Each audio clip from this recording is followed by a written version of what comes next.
रामेश्वर शर्मा ने अपने कर कमलों से हेमू कालानी खेल मैदान में कर्मश्री टूर्नामेंट 2020 का बल्ला उठाकर आगाज किया।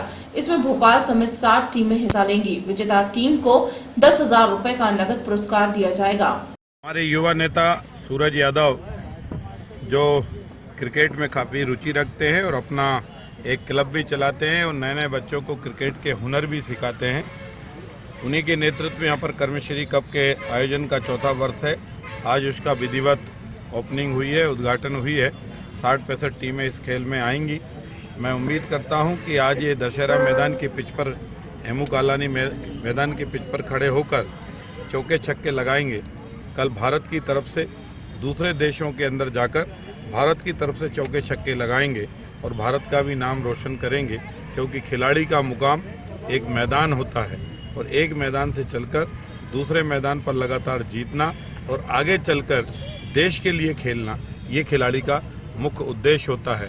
कर्मश्री कप क्रिकेट टूर्नामेंट लगातार उसका चौथा वर्ष है, यहाँ पर हम आयोजित करवाते हैं। हम सभी को मालूम है कर्मश्री एक बहुत बड़ी संस्था है मध्य प्रदेश के अंदर। कर्मश्री का नाम जहाँ पर जुड़ जाता है वो कार्यक्रम अपने आप सक्सेसफुल हो जाता है। इसी के माध्यम से हम लोग यहाँ पर लेदर बॉल क्रिकेट टूर्नामेंट 2020 करवा रहे हैं। इसमें करीब 60-65 टीमें यहाँ पर भाग लेंगी। भोपाल के आसपास के जितने शहर हैं सभी शहरों की टीमें यहाँ पर खेल रही हैं। ये टूर्नामेंट के हमारे जो मुख्य संरक्षक हैं, क्षेत्र के हमारे लोकप्रिय विधायक, हम सबके नेता, जिनके आशीर्वाद से हम लोग यहाँ पर राजनीति भी करते हैं, खेल के कार्यक्रम भी करते हैं, धार्मिक आयोजन भी करते हैं, सांस्कृतिक आयोजन करते हैं, उनके माध्यम से ये टूर्नामेंट चल रहा है। और हमारे भारतीय जनता पार्टी भोपाल जिले के उपाध्यक्ष मेरे भाई राम बंसल जी दोनों इस टूर्नामेंट के संरक्षक हैं। विजय टीम को क्या दिया जाएगा? विजेता टीम को 10,000 रुपये नगद और शील्ड दी जाती है। विजेता को 5,000 रुपये और शील्ड दी जाती है और सभी मैचों में मैन ऑफ द मैच का पुरस्कार दिया जाता है।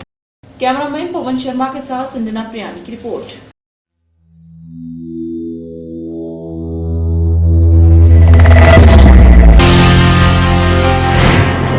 बैरागढ़ BRTS कॉरिडोर में मेंटेनेंस के अभाव में सुरक्षा रेलिंग टूटने लगी है। कुछ असामाजिक तत्वों ने जिसे तोड़ दिया है तो कुछ लोगों ने अपने निकलने के लिए जगह बनाने के लिए तोड़ दिया।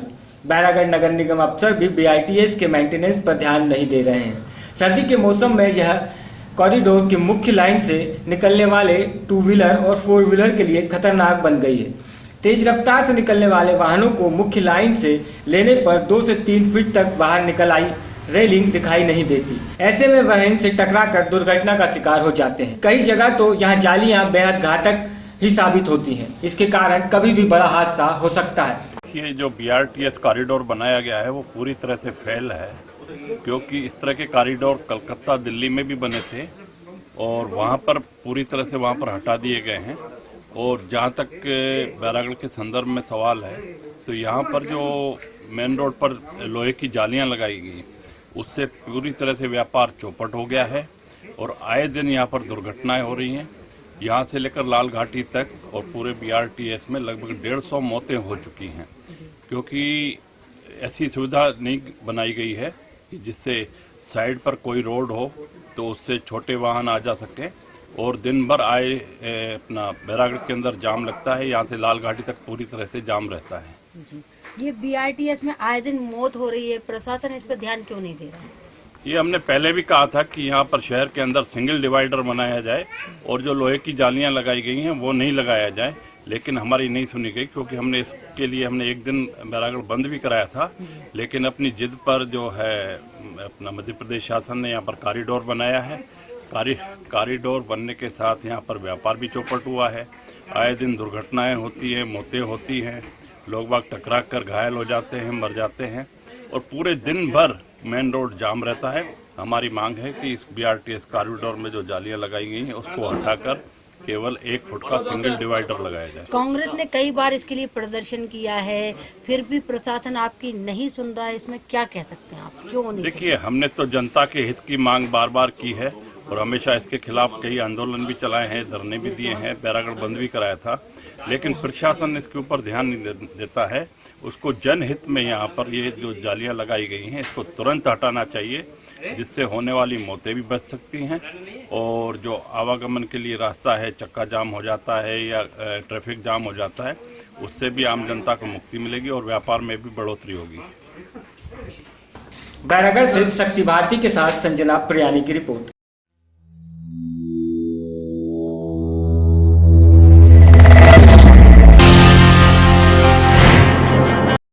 शहर में लगे बैनर, पोस्टर और होर्डिंग को हटाने के लिए नगर निगम ने मनमानी करने वालों की बिल्डिंग परमिशन रद्द करने का फैसला लिया था।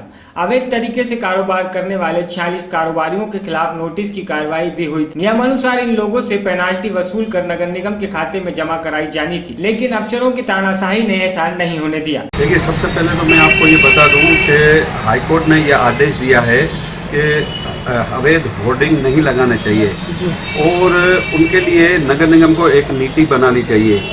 लेकिन उसके बाद भी पूरे शहर में अवैध होर्डिंग लगे रहते हैं जिसमें कोई भी कार्रवाई नहीं होती। कार्रवाई नहीं होने का कारण क्या है? अब जब नगर निगम के महापौर का ही होर्डिंग लगा होगा या विधायक का बोर्ड लगा होगा या सांसद का बोर्ड लगा होगा तो कहाँ करेगी नगर निगम कार्रवाई? इसी प्रकार बिजली के खंभों पर भी होर्डिंग लगे रहते हैं और क्या कहते हैं, आजकल तो जहाँ भी जगह मिलती है वहाँ लगा देते। मैंने कहा ना, जब उनके खुद के लगे हुए हैं तो वो कहाँ से हटाएंगे? ये तो जो नीति बनती है वो दूसरों के लिए बनती है। कथनी और करनी में फर्क होता है।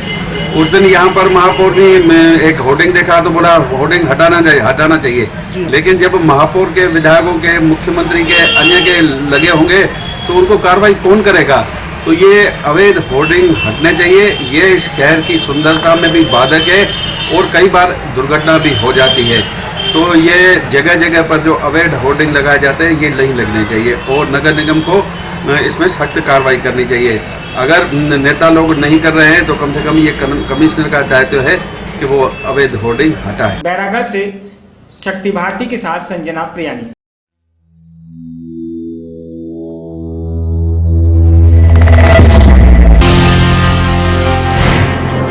केंद्र रेल मंत्री सुरेश प्रभु एवं डीआरएम रतलाम को बैरागढ़ स्टेशन का नाम बदलकर संत हिरदाराम रेलवे स्टेशन का नाम देने के लिए ज्ञापन सौंपा गया था, जिसका निर्णय स्वीकार कर लिया गया है और बैरागढ़ स्टेशन का नाम बदलकर संत हिरदाराम स्टेशन के नाम पर रख दिया गया है, जिसके उपलक्ष्य में संत हिरदाराम जी की कुटिया पर आतिशबाजी कर खुशी जाहिर की गई, जिसमें सांसद आलोक शर्मा, विधायक रामेश्वर शर्मा सहित भाजपा के अनेक कार्यकर्ता मौजूद रहे।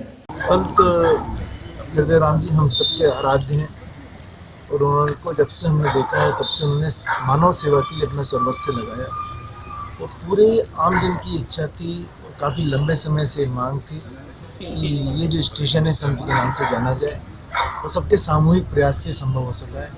मैं बधाई देना चाहता हूँ रेल मंत्री जी को, मैं बधाई देना चाहता हूँ आदरणीय मुख्यमंत्री शिवराज सिंह चौहान जी को, मैं बधाई देना चाहता हूँ हमारे लोकप्रिय विधायक रामेश्वर शर्मा जी को, मैं बधाई देना चाहता हूँ हमारे सभी संत परिवार को और हमारे क्षेत्रवासियों को। सबका ये सामूहिक प्रयास है। लगातार सब फोन भी करते थे कि ये, इसलिए मैंने 3 बार इस विषय को मैंने लोकसभा में रखा। रेल मंत्री जी से मुलाकात की तब भी यही स्थिति हमारे साथ थी। उन्होंने थोड़ा सा कहा था कि समय लग सकता है, लेकिन हम जब उनके संदर्भ में बताया, संत के संदर्भ में बताया, उन्होंने कहा इतना महामानव जो। बैरागढ़ से शक्ति भारती के साथ संजना प्रियानी।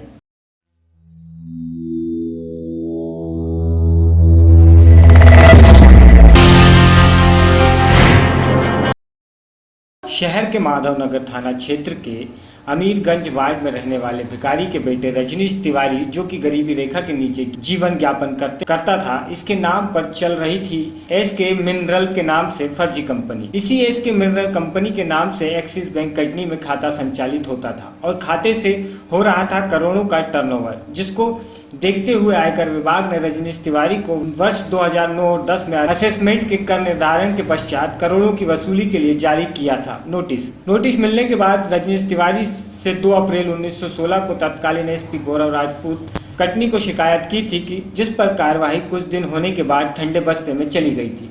अब जब कटनी जिले के नए एसपी गौरव तिवारी जी ने जिले की कमान संभाली तो पुरानी शिकायतों को पुनः खोलकर जांच कराया, जिसके चलते रजनीश तिवारी की शिकायत पर थाना कोतवाली में 12/7/2016 को एसके मिनरल के नाम से एक्सिस बैंक में करोड़ों रुपए के लेन देन के मामले में रिपोर्ट दर्ज करवाई गई। कोतवाली प्रभारी एसपी बघेल ने बताया कि रजनीश तिवारी के नाम से एक्सिस बैंक में 3 खाते खोले गए, जिसमें एक खाते में 4 करोड़ 83 लाख, दूसरे खाते में 10 करोड़, तीसरे में 2 करोड़ 10 लाख लेन देन दिखाया गया है। आयकर विभाग ने रजनीश तिवारी को नोटिस तो दिया, पर जिसके खाते में हवाला के जरिए पैसा गया उसको तथा किसके द्वारा भेजा गया उसको पकड़ने में लगी हुई थी। तभी एसआईटी ने जांच शुरू की तो मालूम चला कि 32 फर्जी फॉर्मों के नाम से खाता संचालित होने के प्रमाण मिले, जिसके आधार पर जांच को आगे बढ़ाया। तभी नोटबंदी आ गई, जिसके चलते कार्रवाई तेज हो गई। एक युवक संदीप वर्मन निवासी शिवनगर, जिसमें एक्सिस बैंक के शिव आराधना फर्म के खाते से 8 करोड़ 91 लाख का ट्रांजैक्शन हुआ था। जब जांच आगे बढ़ी तो पुलिस को मालूम पड़ा कि संदीप बर्मन कंप्यूटर ऑपरेटर है, जो सतीश सर्वांगी मनीष सर्वांगी के यहाँ काम करता है। जब पुलिस ने संदीप बर्मन को पकड़ा तो उसने बताया कि मेरे मालिक मनीष सर्वगानी और सतीश सर्वगानी ने खाता खोला था और वही लेन देन करते थे। वहीं मनीष ने बताया कि सभी कर्मचारियों के नाम से मालिक ने फर्म बनाकर खाते खोल रखे। वहीं मनीष सर्वगानी और सतीश सर्वगानी के कर्मचारी संजय तिवारी को पूछताछ के लिए कोतवाली लाई तो थाने में संजय तिवारी की पत्नी ने बोला कि राज्य मंत्री संजय पाठक के पार्टनर है सतीश और मनीष सर्वगानी। सेल टैक्स विभाग की कार्यप्रणाली भी संदेह के घेरे में है। जब एसके मिनरल के नाम पर करोड़ों रुपए का लेन देन हुआ तो स्वाभाविक है कि सेल टैक्स भी बाकी होगा, पर सेल टैक्स विभाग ने भी कार्रवाई शुरू कर दी है। रजनीश तिवारी से जब बात की तो उन्होंने कहा कि एसके मिनरल कंपनी मेरी नहीं है, मेरे नाम से कौन चला रहा था वो भी मैं नहीं जानता। यह सभी 32 फर्म जिसका एक्सिस बैंक में खाता खोलकर करोड़ों का हवाला कारोबार किया गया, यह सभी व्यक्ति गरीबी रेखा के नीचे जीवन यापन करने वाले थे। और आज पुलिस ने संदीप बर्मन को संजय तिवारी से गरीबी रेखा का ration card, ATM, pan card जब्त कर लिया। अब देखना है कि पुलिस कब 32 फर्मों के नाम से खाता खोल कर करोड़ों रुपए का हवाला कारोबार करने वाले सर्वगानी बंधु एवं उनके पार्टनर तथा सहयोगी को पकड़ेगी। इसमें कल कटनी में संदीप बर्मन नामक व्यक्ति को गिरफ्तार किया गया है, जो एसके मिनरल वाले केस में पूर्व में एफआईआर किया गया था। उसमें बैंक डिटेल निकाला गया है। तो बैंक डिटेल में जो एसके मिनरल्स में पैसे जमा हुए थे उसमें से लगभग 8 करोड़ 91 लाख रुपए संदीप बर्मन के अकाउंट में आए थे।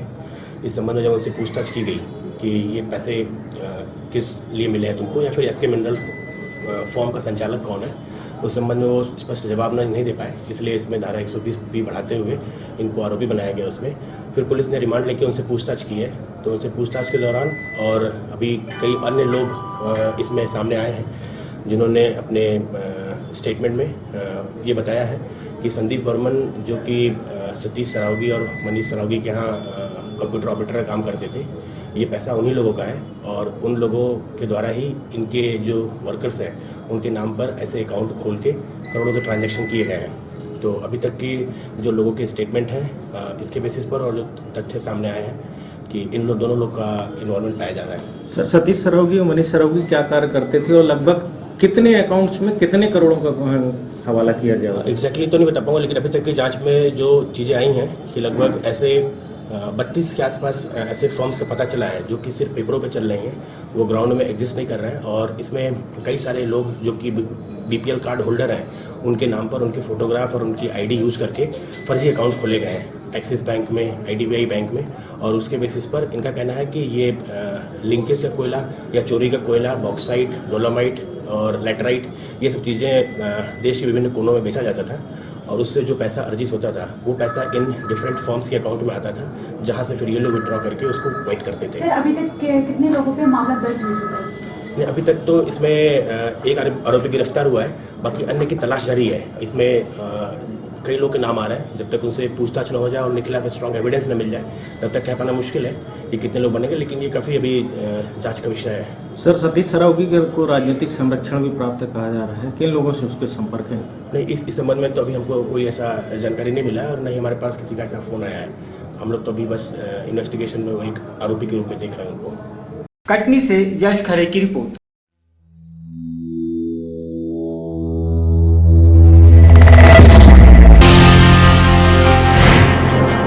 लगभग 15 साल से बंद पड़ी वाहन चालकों के लिए येलो कार्ड योजना उज्जैन में एक बार फिर लागू कर दी गई है। उज्जैन अलोट संसदीय क्षेत्र में सांसद चिंतामणि मालवीय के प्रयासों से इस योजना ने वापस मूर्त रूप लिया है। उज्जैन के पुलिस कप्तान मनोहर सिंह वर्मा और सांसद चिंतामणि मालवीय ने पत्रकारों से चर्चा करते हुए येलो लाइन कार्ड योजना का शुभारंभ किया। एसपी मनमोहन वर्मा ने बताया कि येलो लाइन कार्ड बनाने के लिए वाहन स्वामी को पुलिस विभाग ने काफी सरल सुविधा दी है।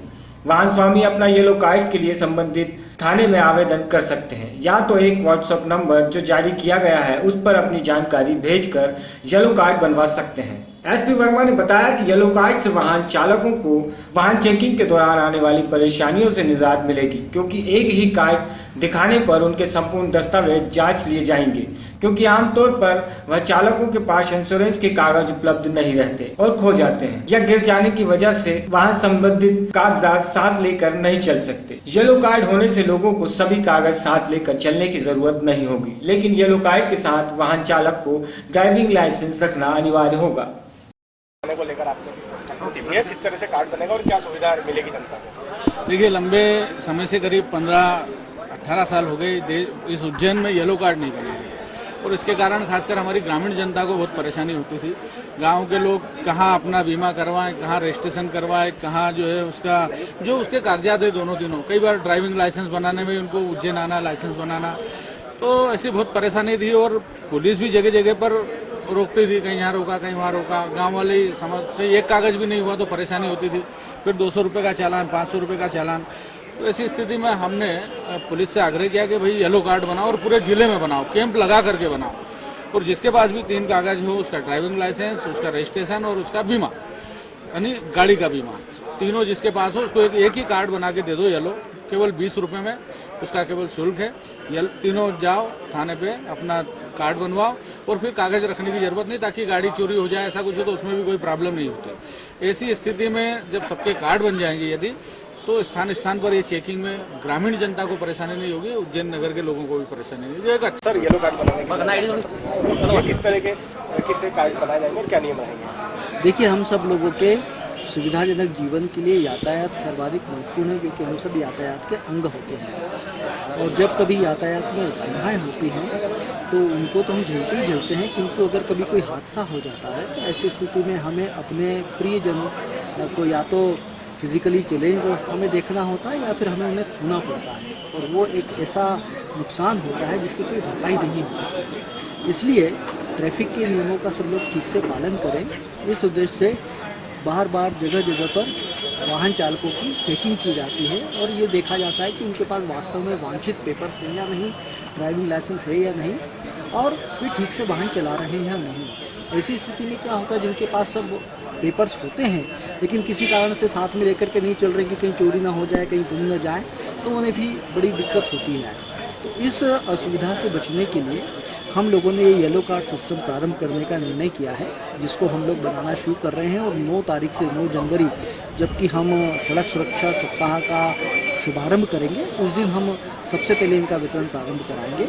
उसमें होगा यही कि जिनके पास पेपर्स हैं वो अपने सारे पेपर्स दिखा करके इस येलो कार्ड को बनवा लें, तो फिर सभी पेपर्स अपने घर पर रख करके भी वे उज्जैन जिले में निर्भीक होकर चल सकते हैं। अगर उन्होंने येलो कार्ड दिखाया तो माना जाएगा कि हाँ, उनका वाहन ठीक है, उनके पास में सभी निर्धारित पेपर्स हैं। सर, सोशल मीडिया के जरिए भी इसका निश्चित तौर पर अगर कोई भी व्यक्ति व्हाट्सएप पर भी ये जानकारी भेज देता है, एक व्हाट्सएप नंबर भी हम सर्कुलेट कर रहे हैं, उस पर भी अगर ये जानकारी आ जाती है तो उस पर भी हम उस जानकारी के आधार पर येलो कार्ड तैयार कर देंगे, और जब वो कलेक्ट करने के लिए आएगा उस कार्ड को तो हम उसके पेपर्स को चेक कर लेंगे। सर, एक चीज़ देखने में ये आ रही है कि दुर्घटना का कारण हमेशा ट्रैक्टर ट्राली वाले बनते हैं, तो सबसे ज़्यादा उसमें नाव वाली जो वो ट्रैक्टर चलाते हैं, तोड़ने वाले होते हैं या रेत तोड़ने वाले होते हैं, तो उनके लिए किस टाइप का कार्रवाई की जाएगी? निश्चित तौर पर देखिए, जो भी व्यक्ति ड्राइविंग लाइसेंस नहीं लिए गए ऐसे सारे लोगों पर मोटर व्हीकल एक्ट में चालानी कार्रवाई का प्रावधान है और हम सख्ती के साथ ऐसे सभी लोगों पर चालानी कार्रवाई करेंगे।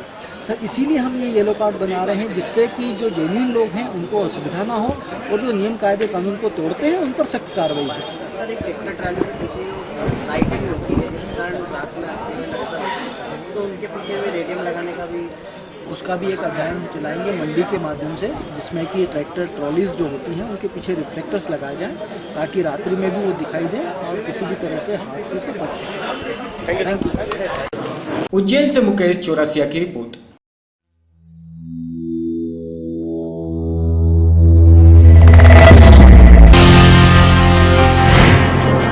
नानाखेड़ा बस स्टैंड पर गुरुवार को आरटीओ अमले ने बसों पर कार्रवाई की और चालान बनाते हुए बसों को जब्त किया। इस दौरान कार्रवाई होने से बस संचालकों में हड़कंप मच गया। कार्रवाई काफी लंबे समय तक चली। इस दौरान बसों के आपातकालीन द्वार नहीं होने के कारण चालान बनाए गए। इस दौरान यातायात पुलिस भी अमले के साथ नजर आई। कार्रवाई की जानकारी देते हुए आरटीओ ने बताया कि कार्रवाई लगातार 1 जनवरी से की जा रही है, जहाँ बसों के फिटनेस नहीं होने पाए जाने पर उन्हें जब्त किया जा रहा है। साथ ही आपातकालीन द्वार नहीं पाए जाने पर 3 बसों को जब्त किया गया है, लेकिन कार्रवाई की मुहिम 15 जनवरी तक लगातार चलती रहेगी, जो कि 2 नवंबर से चल रही है। मध्य प्रदेश शासन परिवहन विभाग के निर्देश पर दिनांक 1 जनवरी 2017 से 15 जनवरी 2017 तक यात्रियों की सुविधा और सुरक्षा को दृष्टिगत रखते हुए विशेष चेकिंग अभियान चलाया जा रहा है। उसी परिप्रेक्ष्य में आज नानाखेड़ा बस स्टैंड पर यात्री वाहनों की जांच की जा रही है। जो यात्री वाहन नियमों के अनुरूप चल रहे हैं उन पर कोई कार्रवाई नहीं कर रहे हैं हम लोग, और जो नियमों के अनुरूप नहीं चल रहे हैं उन वाहनों के खिलाफ हम लोग कार्रवाई कर रहे हैं। अभी तक आज सुबह से 4 वाहन हमारे द्वारा जब्त किए गए हैं, जिनमें फिटनेस संबंधी कुछ कमियां थी। इसके अलावा 2 चालान ड्राइवर अथवा कंडक्टर लाइसेंस प्रॉपर ना होने पर भी किए गए हैं, और आगे भी 15 तारीख तक इस प्रकार की कार्रवाई निरंतर जारी रहेगी। सर, इमरजेंसी द्वार मिले हैं कितनी बसों में? 3 वाहन जो जब्त किए गए हैं उनमें हमें आपातकालीन द्वार नहीं मिले थे।